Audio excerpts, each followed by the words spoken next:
의 아들 요압이 왕의 마음이 압살롬에게로 향하는 줄 알고 드고아에 사람을 보내 거기서 지혜로운 여인 하나를 데려다가 그에게 이르되 청하건대 너는 상주가 된 것처럼 상복을 입고 기름을 바르지 말고 죽은 사람을 위하여 오래 슬퍼하는 여인같이 하고 왕께 들어가서 그에게 이러이러하게 말하라고 요압이 그의 입에 할 말을 넣어주니라. 드고아 여인이 왕께 아랠 때에 얼굴을 땅에 대고 엎드려 이르되 왕이여 도우소서 하니 왕이 그에게 이르되 무슨 일이냐 하니라. 대답하되 나는 진정으로 과부니이다. 남편은 죽고 이 여종에게 아들 둘이 있더니 그들이 들에서 싸우나 그들을 말리는 사람이 아무도 없으므로 한 아이가 다른 아이를 쳐 죽인지라. 온 족속이 일어나서 당신의 여종 나를 핍박하여 말하기를 그의 동생을 쳐 죽인 자를 내놓으라. 우리가 그의 동생 죽인 죄를 갚아 그를 죽여 상속자 될 것까지 끊겠노라 하오니 그러한즉 그들이 내게 남아있는 숯불을 꺼서 내 남편의 이름과 시를 세상에 남겨두지 아니하겠나이다 하니 왕이 여인에게 이르되 내 집으로 가라. 내가 너를 위하여 명령을 내리리라 하는지라. 드고아 여인이 왕께 아뢰되 내 조왕이여 그 죄는 나와 내 아버지의 집으로 돌릴 것이니 왕과 왕위는 환물이 없으리이다. 왕이 이르되 누구든지 내게 말하는 자를 내게로 데려오라. 그가 다시는 너를 건드리지도 못하리라 하니라.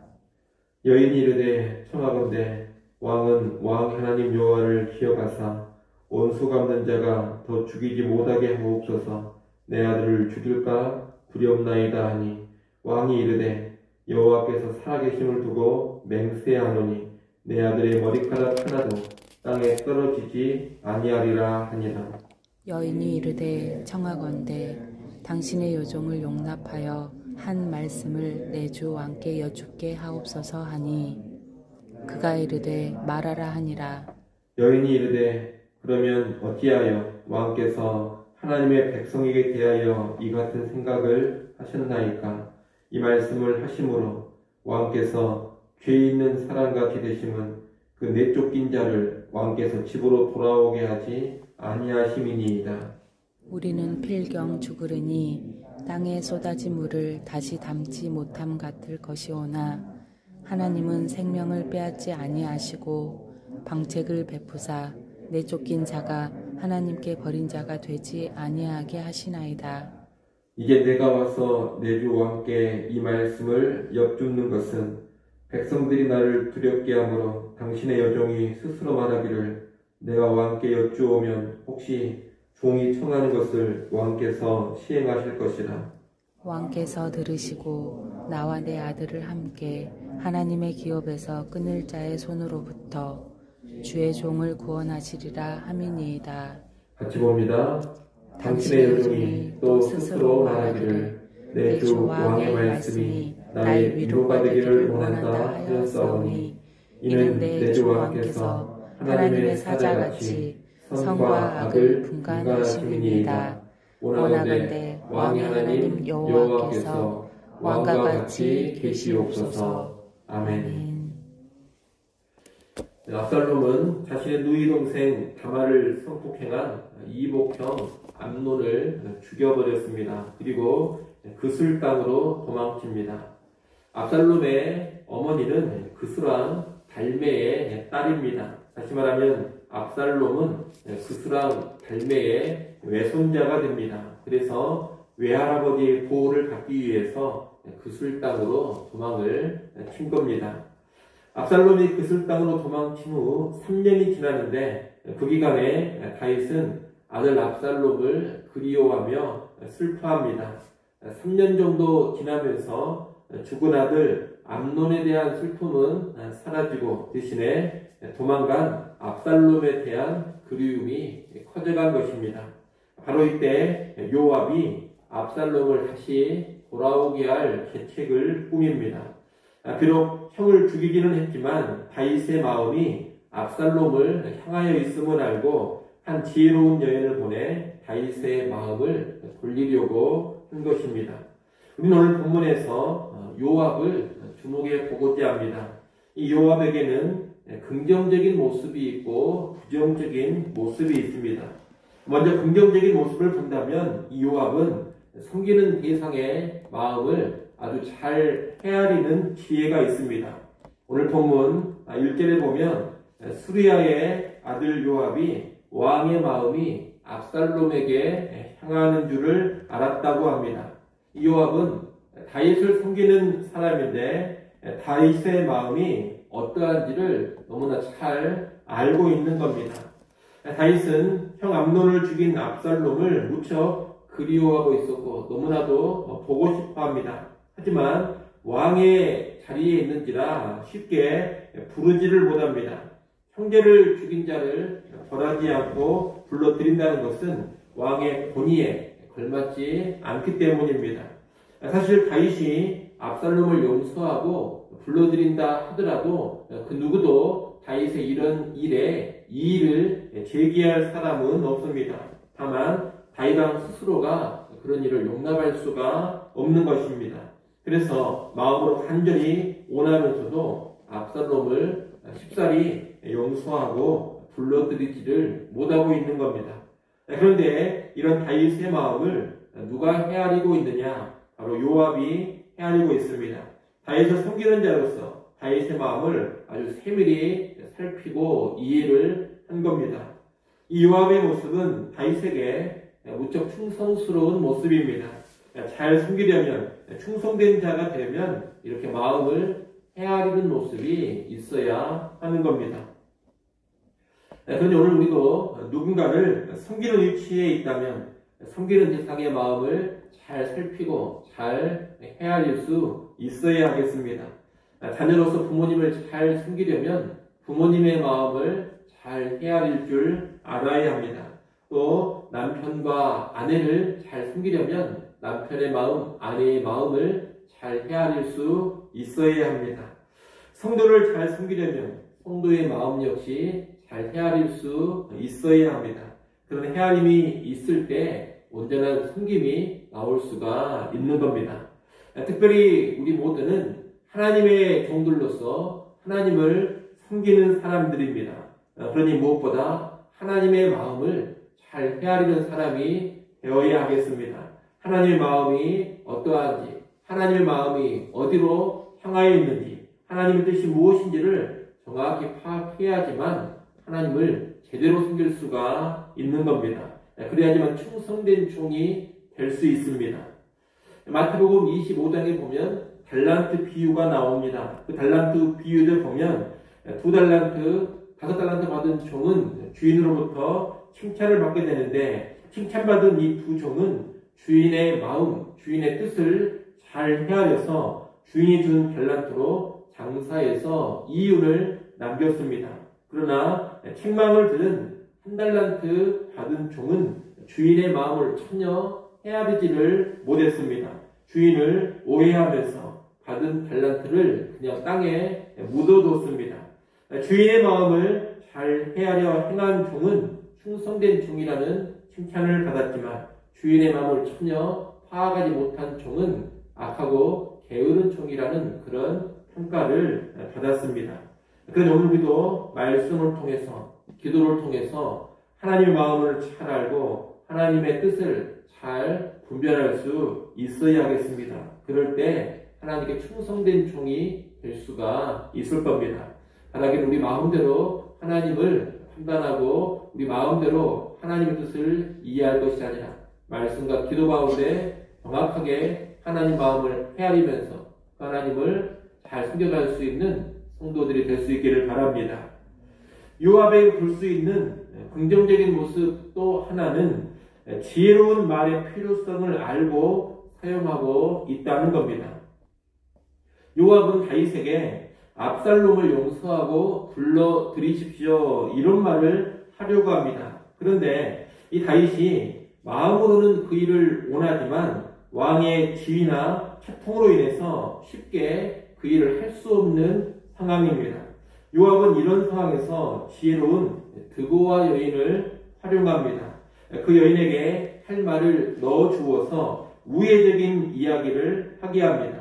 그 여인은 다윗에게 가서 과부인 자신의 두 아들이 서로 싸우다가 형이 동생을 죽였는데 사람들이 형마저 죽이려고 한다며 그 형을 살려달라고 간청케 합니다.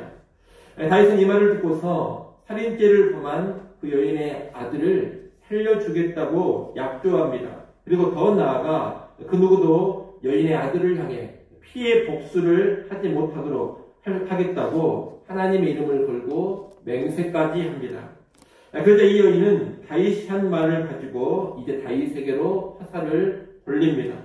왕은 형제 살인죄를 범한 내 아들을 용서하시고 다른 백성들도 그 아들을 죽이지 못하도록 막아주면서 왜 내쫓긴 왕의 아들은 죄인으로 여기며 돌아오지 못하게 하느냐 이것입니다. 한마디로 일관성 있게 왕의 아들 압살롬에게도 왕이 자비를 베풀어 주어야 합니다. 이런 말을 하는 겁니다. 이 여인의 접근법이 옳으냐 그르냐를 떠나서 요압이 이 여인을 시켜서 행하는 일이 옳으냐 그르냐를 떠나서 이 여인의 말이 요압이 넣어준 말이 참으로 지혜롭습니다. 직접적으로 말하지 않고 돌려 말하는 지혜가 있습니다. 그리고 다윗을 단계적으로 설득하는 지혜가 있습니다. 우리가 흔히 아 다르고 다르다 그렇게 말하지 않습니까? 아주 지혜롭게 말하면서 다윗이 압살롬을 용서하고 쉽게 부를 수 있도록 길을 열어주고 있는 겁니다. 아주 지혜롭게 말하는 모습이라 하겠습니다.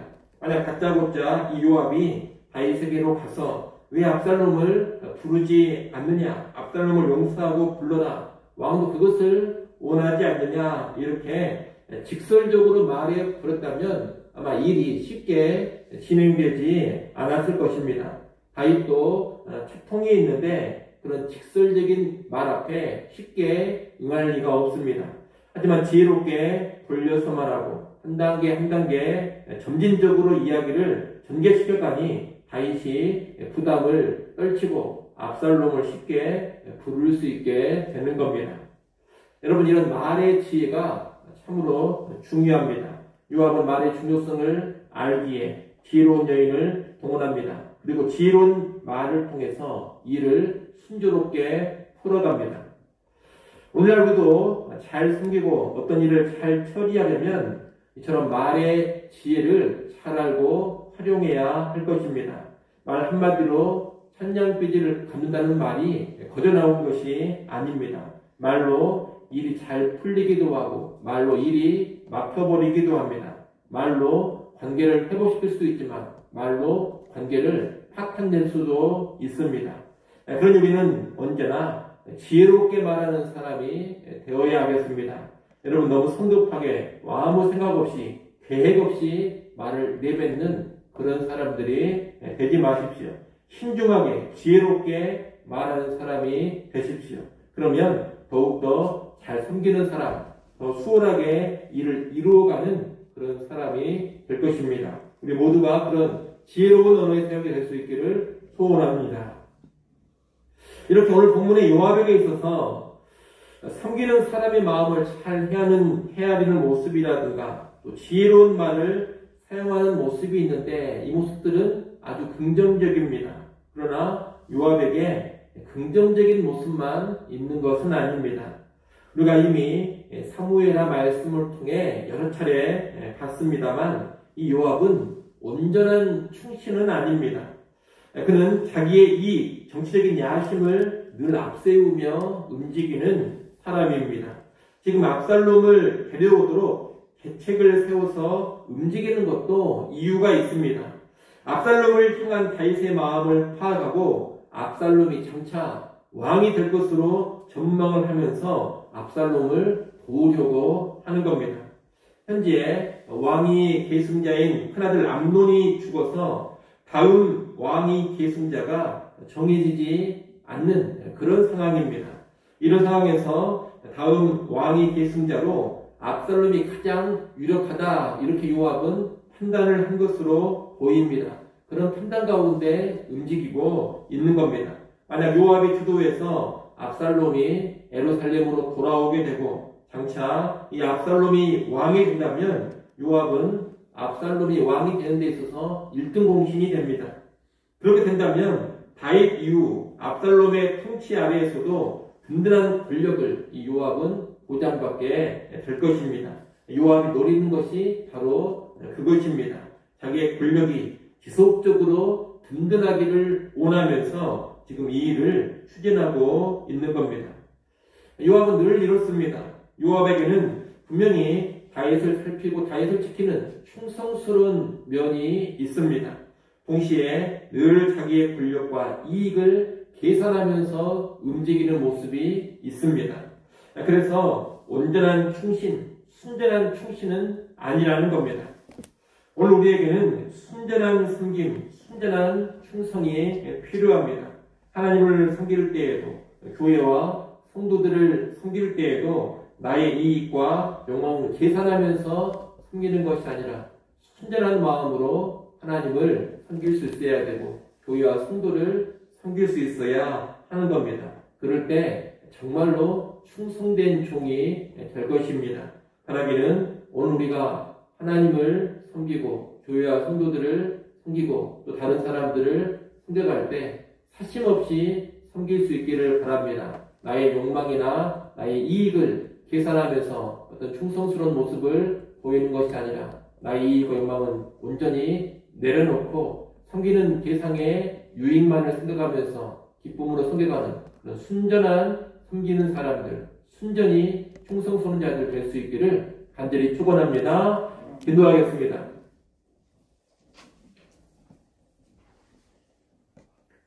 하나님 아버지, 요압의 긍정적인 모습과 부정적인 모습을 함께 봤습니다. 오늘 우리에게 긍정적인 모습은 본받되 부정적인 모습은 피하는 지혜를 갖게 하여 주시옵소서. 섬기는 대상의 마음을 잘 헤아릴 수 있기를 원합니다. 또한 지혜로운 말을 해갈 수 있기를 원합니다. 마음을 잘 헤아리고 지혜롭게 말함으로써 더 잘 섬기는 자들 될 수 있게 하시고 더 일을 잘 이루어가는 자들 될 수 있게 하여 주시옵소서. 더불어 주님 순전한 동기로 섬겨가는 자 될 수 있기를 소원합니다. 나의 이익과 욕망을 계산하면서 섬겨가는 것이 아니라 충성스러운 마음과 순전한 마음으로 사심없이 섬겨갈 수 있는 진정한 종들 되게 하여 주시옵소서. 아버지 하나님, 또 이 시간 주님께 나와 엎드려 기도합니다. 주 앞에 엎드려 기도하는 제 백성들을 긍휼히 여기시고 필요한 은혜를 허락해 주시기를 간절히 원합니다. 우리의 힘과 능력과 지혜로 살아갈 수 없는 인생임을 다시 한번 깨닫게 하시고 겸손히 주의 도우심을 구하며 주의 은혜를 힘입어 살아가게 하여 주시옵소서. 오늘 살아갈 때에도 살아계신 주님을 늘 의식하게 하시고 부활하신 주님과 동행하며 살아가게 하여 주옵소서. 예수님의 이름으로 기도드리옵나이다. 아멘.